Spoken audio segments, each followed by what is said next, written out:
Thank you for joining me. It's been an interesting couple of days, but I'm glad to finally be here. I will be presenting .NET, not dead yet. But first, a little about myself. My name is Jimmy. Some of you may know me on Twitter as BoOps, or rather X now. I am a cybersecurity consultant and occasional researcher. I've worked in security for over a decade and have various IT experience as well. Prior to that, I support some open source projects, most notably the Lawboss project, and I blog at boops.com. So what are we talking about today, other than .NET being not dead? This is a bit of a mixed bag of what I think encompasses some of the more interesting offensive areas of .NET. First, we'll kind of briefly discuss what .NET is, and then we'll kind of dive into the offensive techniques. We'll look at .NET malware tradecraft, then shift gears into some of the bypass and exploitation use cases, mainly around living off the land, app control, and of course, deserialization. And then last, but certainly not least, probably my favorite part of the presentation, we'll discuss some of the more lesser known offensive opportunities around .NET Core. So what exactly is .NET? It's really hard to summarize in a sentence, but I try to capture that here. It is a platform consisting of frameworks, runtimes, and languages for building and running a wide range of applications on a variety of platforms and devices. So that's very generic, but that's what you get with .NET. So .NET consists of several frameworks. Some of the more well-known ones are .NET Framework, which is the oldest. It's also the most well-known. It is essentially .NET on standard Windows systems. .NET Core is the cross-platform solution, and Xamarin is the mobile app solution. Eventually, all platforms will just be .NET, which is mainly based on Core. Technically, it's called .NET now, but that just adds to the confusion. So in this presentation, we're just going to refer to .NET Core. .NET supports a variety of languages, and probably the most well-known languages are PowerShell and C#. All right, so a little bit about the underlying mechanics. .NET code is managed code because it compiles to an intermediate language, or IL for short, and executed by the Common Language Runtime, or the CLR. The CLR is much like what the Java virtual machine is to the Java programming language. Managed code differs from unmanaged code because unmanaged code is written at a lower language like C that compiles directly to machine code, whereas managed code, or really it's IL code at that point, doesn't eventually get compiled into machine code, but it goes through a just-in-time process for doing that. The CLR actually does a lot of housekeeping as well, like garbage collection and memory management. So developing in C# is, quote unquote, sometimes easier than lower programming languages, or at least easier enough that you don't have to worry about cleaning up after yourself. Compiled IO instructions, metadata information, resources, and packages are all bundled in together in this concept called an assembly, which follows a traditional PE/COF format. It does contain a .NET header and includes all the .NET magic. So if you look on disk, this is why .NET binary looks sort of like at least a normal binary at face value. So what exactly can we do with .NET? Well, we can certainly create malware with it. These days, it's competing with all these other cool malware languages. I had to say that lightly, but all excellent languages as well. But I still think there's enough left in the tank. The .NET still has some functionality for the future. So we can't really have a proper .NET discussion without first talking about PowerShell. Most people know that PowerShell was very prevalent, more so in the 2010s. I think it all started with a talk that Dave Kennedy and Josh Kelly gave at Black Hat 2010. And early after that, red teamers and threat actors discovered the power of fileless malware and how it could be used to run scripts in memory from the internet. Those were some really interesting times when it bypassed everything without any detections or prevention mechanisms. And then, of course, probably the next phase, what I thought was more the interesting era of PowerShell was not PowerShell. So PowerShell is really an implementation of systems management automation in .NET. And it sort of serves as a hidden PowerShell script host. And it's a great way to avoid using classic PowerShell.exe. It also can be used for some interesting initial access vectors. If anyone remembers the MSDT bug last year, that showcased an interesting vulnerability. But without that CVE, it actually can be used pretty easily with just packaging up diacab files and phishing those in. I've had success on red teaming agents in the past with that. But because PowerShell was abused for long, defensive enhancements were introduced, like constrained language mode and script lock logging. But these have been slow to adopt. So, I think PowerShell is still pretty popular for at least a handful of folks. And generally speaking, the detections are better than they once were, but not perfect. In 2018, there was a commercial shift from PowerShell to .NET proper. Mainly, I think the line in the sand there was a blog written by Harmjoy, and the release of the Ghost Pack tools, I think, really set in the motion. Red teamers figured out quickly, even before then, that .NET assemblies could be loaded and executed into memory as well, using the .NET reflection library. .NET lolbins were great vectors for executing arbitrary code. We'll look at some of that today as well. And of course, there's some really interesting initial access type primitives with click once applications, and that has certainly evolved over time and still pretty popular use today. Some of the really great tooling out there, great C2s, Silent Trinity by Marcello here, of course, Covenant by Ryan Cobb, and Sharp C2 by Rasta Mouse, just to name a few. Covenant is interesting, at least in the concept of this talk, being that we will focus on .NET Core. His entire server side is actually developed in .NET Core, and he does have a .NET Core agent. I just thought that's very interesting. For defensive enhancements, AMSI or AMZ, however you pronounce it, was introduced in .NET 4.8, and I believe .NET Core in 3, if I recall correctly. Of course, as we all know, that we can patch the AMZ scan buffer and scan string to evade AMC content detection.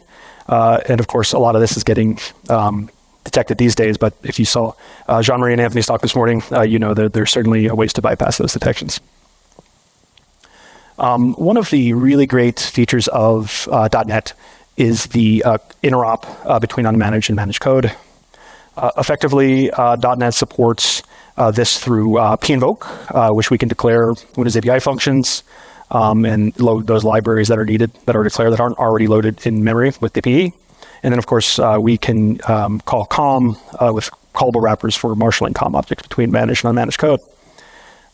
From a PE perspective, we would expect to see these libraries in the import address table, but they're actually not stored there. Any references are actually stored in the implement table in the CLR header. So just a note there if you're inspecting .NET malware. Pinvoke and static definitions have several disadvantages, partially because the definitions of Windows API calls are more easily scrutinized than automated tooling. Reverse engineering .NET PEs are a relatively simple process with tools like dnspy. And then a third disadvantage could be potentially, hooking certain functions with EDR products, but that's not necessarily just limited to pinvoke. An interesting solution to pivot away from the static import usage is dynamically resolving these functions at runtime. There are several projects for that. The most well-known is deinvoke, really incredible project by the Wover. He and FuzzySec, and they've implemented a ton of features in there. A couple other solutions are hinvoke, which was pretty new, which uses a hash matching to resolve those API functions, and near dear to my heart, dynamic pinvoke, which uses the reflection emit namespace and builder classes for creating dynamic assemblies for resolving and invoking those API methods. So the first iteration of dynamic pinvoke I released, I guess, about a year and a half ago. I'm sure to say released blog about, and I just put an API out there that runs a shellcode. That actually contained a really interesting function called define pinvoke method. And it's a great function, but it's pretty statically driven in code. So it could be easy to signature, even from a static perspective. So I found a really interesting project from Nicholas McKinney, his dynamic wrapper, sort of led me to redefine the pinvoke method. So leveraging that, I have another implementation of of dynamic peek invoke out there if anyone's interested. And that's pretty much what it would look like on the right-hand side there for calling that function. Venturing further into the emit namespace, you can actually emit IL opcodes within and instructions within a .NET program, which is really interesting. So if you just told like IL DASM, we can actually peek at the IL code. And drawing inspiration from that, I wanted to see if I could actually build an assembly loader that did not explicitly use the assembly load function because that's heavily used in tradecraft. So in the top right corner is actually a small implementation of that. And of course, this could be further obfuscated. And then below that is actually the emitted IL's IL. So if you really want a headache, just keep going down that road. And that's always fun. So there are actually some use cases for running .NET code and loading assemblies from native code. So sort of going in reverse. Mainly, we want to take advantage of existing .NET tooling. It's already out there. I don't think a lot of folks are going to rewrite some of these incredible tools. So having the ability to instrument that from unmanaged code is very powerful. And then, of course, there's also, at least from a malware perspective, potentially ways to hide that assembly in unmanaged code. Probably the big, the heavy lifter in this space is the MS Core EDLL. It actually hosts the CLR hosting interfaces that can be used to bootstrap .NET assemblies from unmanaged code. And it's done with COM, at least for modern versions of .NET. From that, we see some really cool injection techniques that we all know about. We love Cobalt Strike execute assembly, release we used to. And then, of course, there's great shellcode and some incredible BOFs out there that sort of the next step from the execute assembly feature. So some of the really interesting tooling I think still out there is this whole concept of executing assemblies from script code. James Forshaw wrote a tool called .NET to JScript like 6 or 7 years ago now. And that allows us to reflectively load a .NET assembly from scripting languages and COM. And then the next iteration of that was Gadget to JScript, which is built on .NET to JScript that deserializes the gadget payload to invoke an assembly. So really good work there. All right. So let's pivot away from malware and probably more of a background that most folks are well aware of, and let's get into living off the land. So living off the land describes tradecraft that abuses natively installed applications and components. The term was coined by Chris Campbell and Matt Graber in their DerbyCon talk 10 years ago, which I can't believe it's been that long. About 5 years ago, LOLBin came to light. That was the big hit. And the LOLBus project was born, started by Udvar Mo. And we used that project to catalog Microsoft binaries and scripts with unexpected functionality. This is important as we look at some of the tradecraft use cases in the coming slides. One of those use cases is, of course, bypassing application control. Application control is an enforcement mechanism. It restricts the execution of unauthorized application code. And it's usually based on some sort of policy or a configuration of that policy. And we usually see a reliance on a trust mechanism, usually sign code, which is typically implicitly trusted. And some of the well-known solutions are AppLocker, WDAC, and more recently, Smart App Control in Windows 11, which is sort of a kludgy combo of the two and some extra things.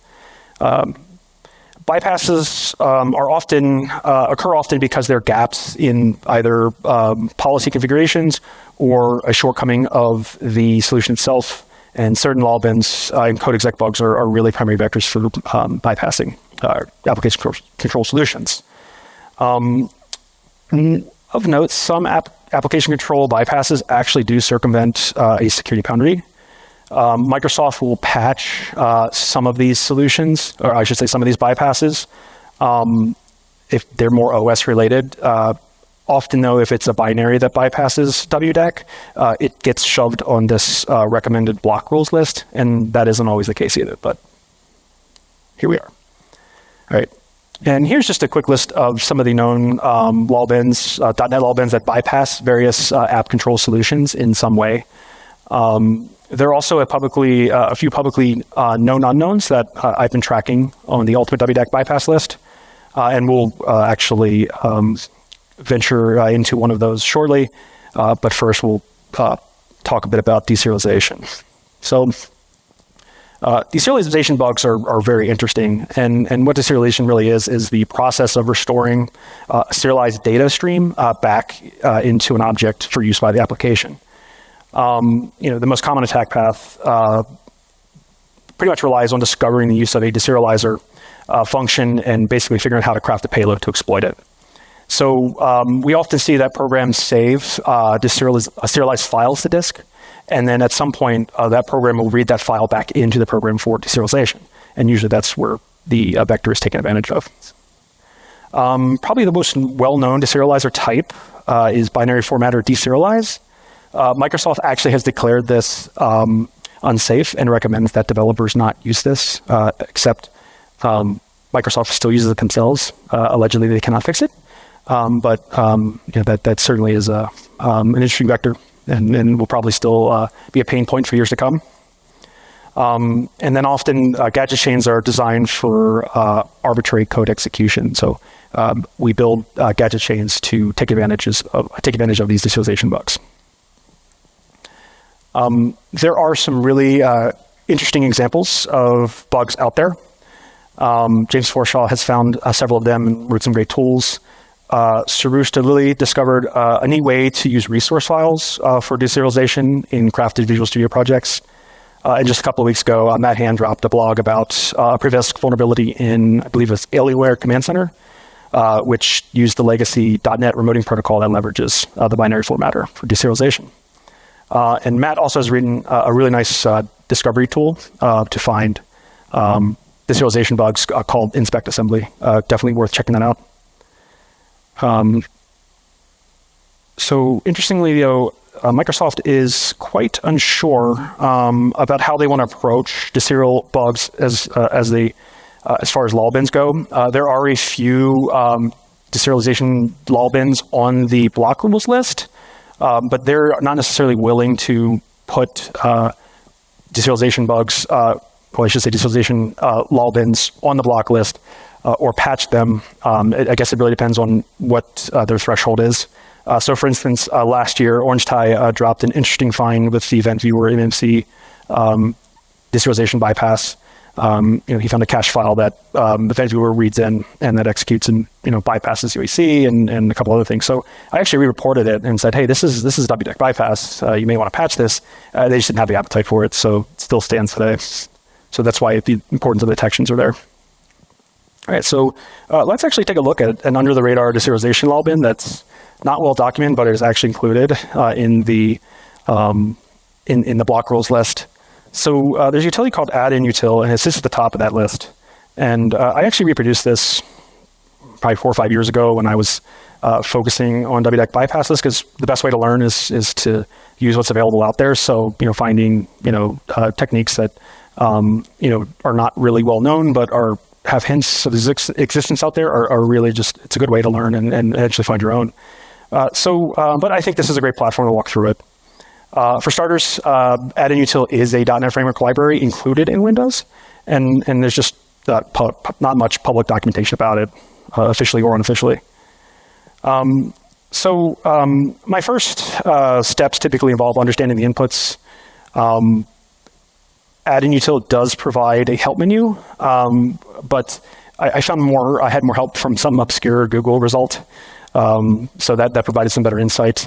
And then what was most interesting is that the add-in switch, you specify a path with that switch, and then what that does, it actually builds a file called add-in store, and in that directory.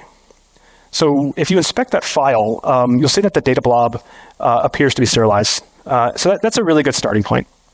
But of course, I have to make things difficult. So I wanted to trace where the deserialization component was. So I used dnspy. And I used a manual approach. I wish I had a tool like Inspect Assembly at the time, but I just did not. I was kind of naive of what I was looking at. But it was still part of the discovery methodology, and that's important. Eventually, I located the culprit method, and that was that used binary formatter deserialize in the system add-in library. Now, what I actually could have done to save myself some time earlier, if I would have just reran if I would have created a gadget payload and just reran my command, I actually would have gotten this really nice stack trace that would have told me exactly where it was.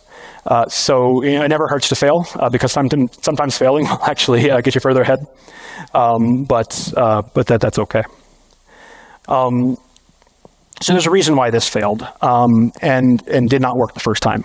So that was interesting, right? You craft this great payload from mysecure.net, and it should just work, right? Well, if we actually look at the code here, we see two interesting functions: binary reader readint 32 and readint 64. So these actually moved the stream by 12 bytes. So really, the start of the deserialization is 12 bytes into the payload. So that's quite interesting. So what we actually have to do here, and that took me a few minutes to figure out because why isn't this working, right? So after prepending my gadget payload with 12 bytes, in this case just 0x41, bunch of A's, we finally, using hex editor, we finally get code execution. So that was pretty cool. But sometimes things just require a little more work than what's at face value. As we all know, MSBuild is another great tool for executing unmanaged code. Definitely bypasses many application control solutions. It's very popular out there for demonstration, or I guess using pen tests these days. And Casey Smith was the original researcher for this initial technique. But it's also a deserializer, so that's kind of interesting.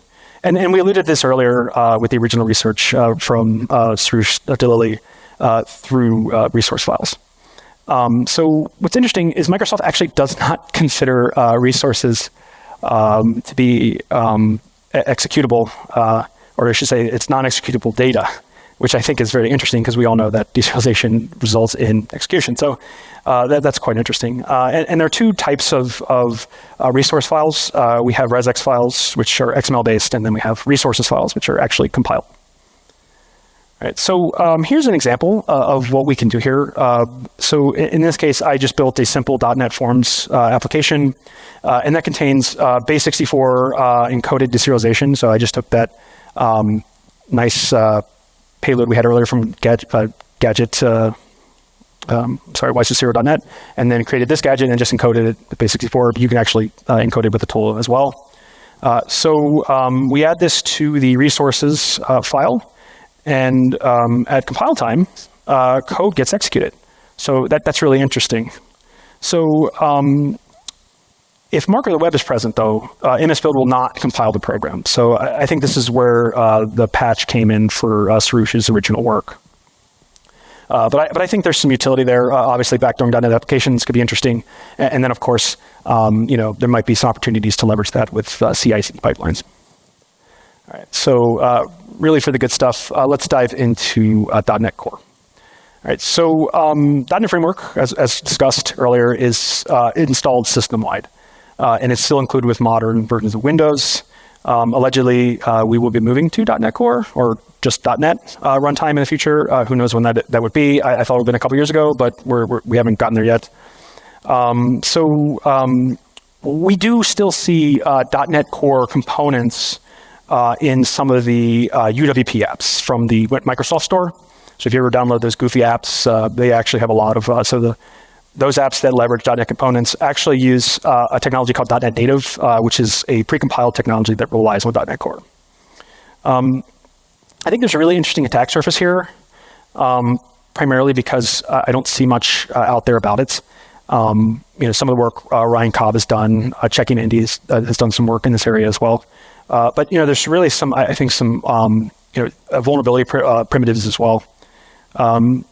Generally speaking, it seems like migrating from .NET Framework malware to .NET Core malware is pretty trivial. And then if you want more information on this, I would check out Ryan Cobb's talk from SOCOM a few years ago.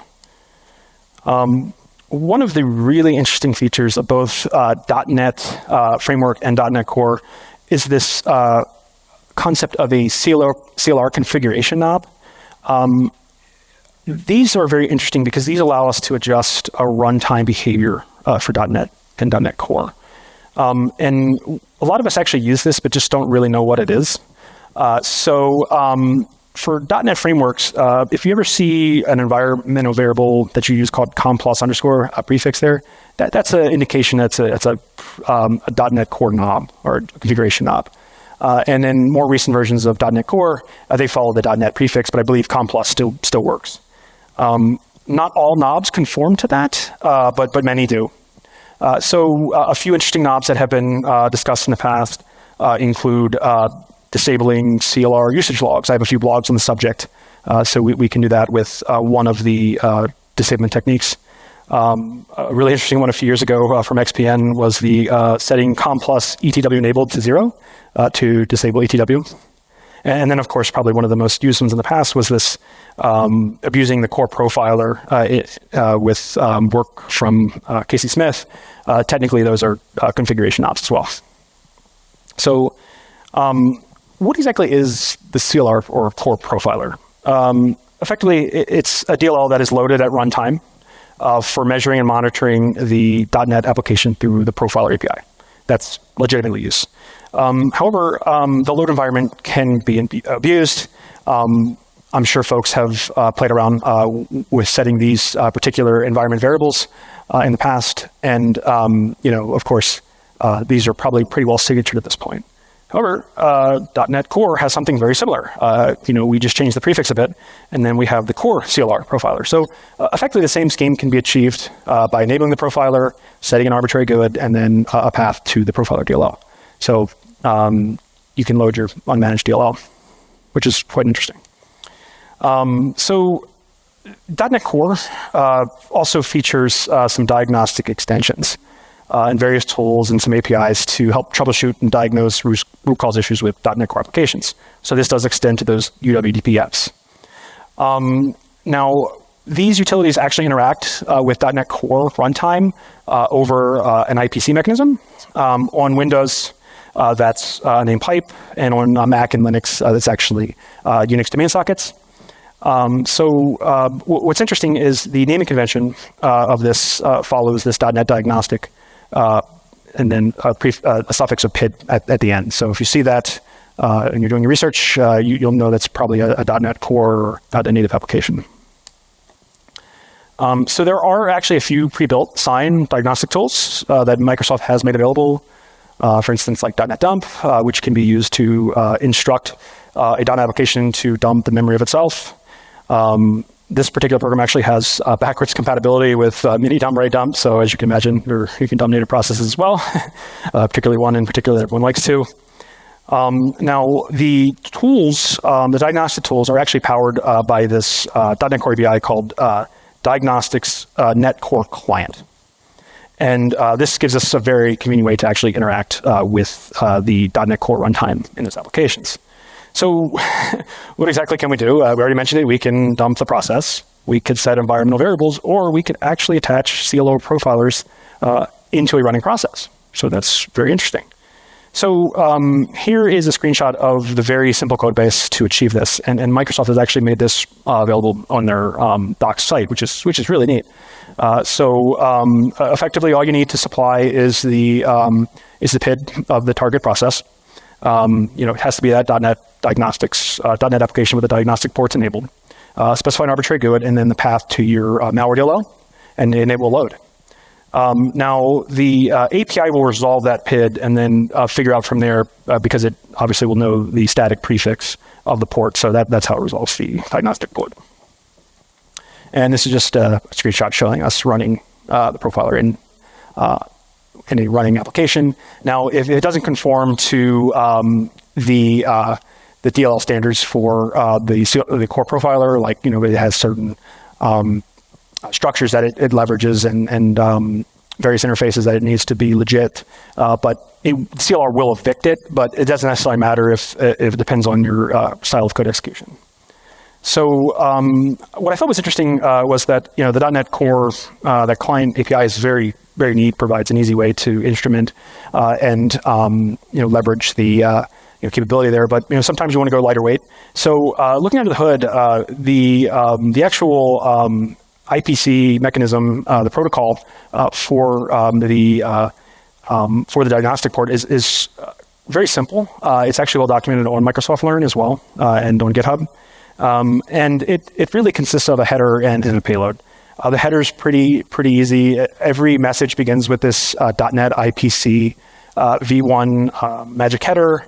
The orange bytes that are highlighted indicate, I believe it's the size, and the red bytes in this case actually indicate the command. I guess it's more of a yellow on this screen, so apologies. It's orange on mine. So in this case, 0301 is actually the command for attaching a profiler. And then after that, it's the body, and then that conforms to a structure of that particular command. It includes the GUID and the path to the string, and you could obviously see on the ASCII dump what that looks like.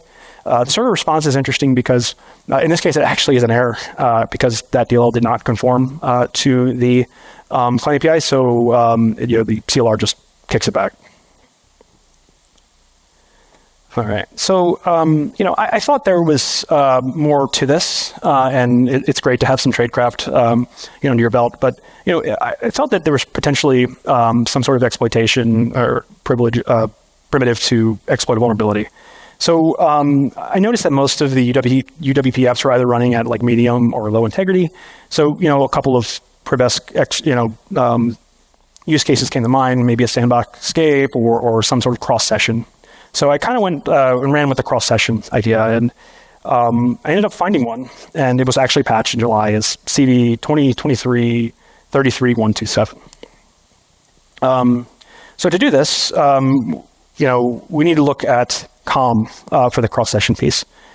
So a user can activate COM objects in another user's session. And a lot of these... and this holds true for even unprivileged users, activating COM objects in privileged user sessions, with the exception of session 0, which is reserved for system services. Now,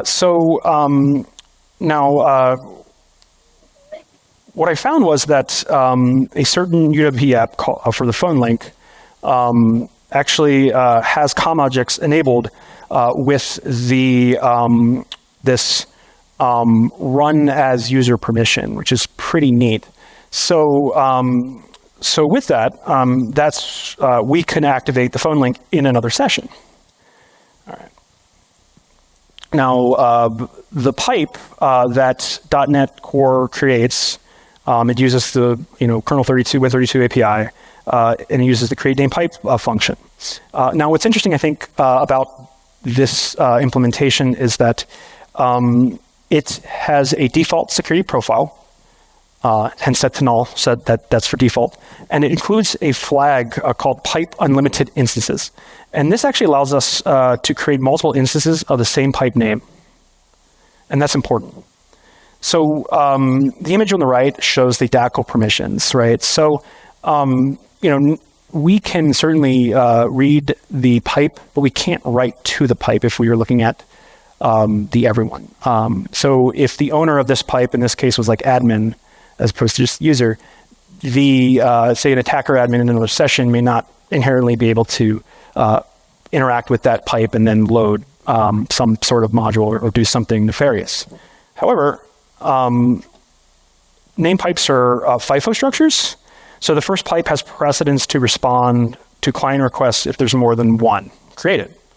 So when name pipes are created first and insecurely, handles to those name pipes are inherited with the DACL of the first name pipe. So recall the convention of the diagnostic port. It's pretty static except for the PID at the end. So how can we exploit this, right? So the steps are pretty conventional. First, we create the diagnostic port name pipe before, say, a target.NET application does. We set a weak DACL on the tampered name pipe to enable access, so we'll enable read. We then activate the target COM object across the session and hope that a spawned PID matches the diagnostic port name. And then last, we can then inject our evil profile DLL. The problem with that approach is that it'll take forever for you to do that. So if we implement a spray and pray technique, we just create a lot of named pipes. We could speed this up considerably. So one thing we need to do after creating our name pipes is we need to figure out a way how to invoke cross-session. So one way we can do that is with cross-session COM activation. And we can do that with the nice slug we see in that format. So put this in a loop and keep trying to create that process in the other session. Eventually, you get a hit. And then when you do, your name pipe, the handle to that name pipe will inherit the very poor DACL. In this case, we give the everyone group permission to read and write to the pipe. And then, we, of course, do this programmatically. This is a sample of the exploit output. We were creating the process, and it doesn't hit our particular target process ID or diagnostic name pipe name until finally it does eventually. And then we can then inject our code into the admin session. So once we do that, we have successfully elevated our privileges. So pretty cool. All right, so a few minutes left. I can't give an offensive talk without providing some defensive recommendations. I think first and foremost, obviously patch. I think Microsoft disabled those COM class objects. I actually believe in June they disabled it, but I think they forgot to publish it. So it was actually technically, I guess, according to the documentation, fixed in July. You can actually, so probably the big fix, particularly for this diagnostic port issue, is you can just disable the port altogether. So have a system-wide environmental variable with that. So use the knobs for defensive purposes. Just set .NET_enable diagnostics to 0, and that should disable the port altogether. It would be a good idea to maybe update your core profiler rules to include CLR components as well, since they're very related. And then, of course, for deserialization, I guess use Microsoft's recommendation, try to use safer deserializers in code, and then avoid the .NET remoting protocol. Windows Communications Foundation is the replacement for this. And then, and of course, inspect your code for resource files. Probably shouldn't, that would probably be good. So everyone audits their code, they run from GitHub, right? All right. A couple other pieces of advice or just recommendations. There's some really great, we talked about telemetry earlier in the first talk this morning. There's a great blog by Johnny Johnson. And he talks about identifying .NET telemetry sources. So potentially opportunities there to enhance visibility. And then, of course, application control events. Many companies don't run application control, but you can enable it in audit mode. And in audit mode, it provides a great telemetry resource. So you can still add that to SEM. And then, of course, hunting for abnormal CLR loads and the creation of CLR usage logs is a good idea, particularly with script hosts that should not load the CLR. And then, of course, if you're getting more advanced, hunt for in-memory .NET CLR modules, particularly those that are not backed by disk, or should say by file on disk. And then two good references there are the blogs by Elastic and MDSec. Where at? And that's all. So thank you for attending my talk, and thank you, MCTTP and Florian, for inviting me.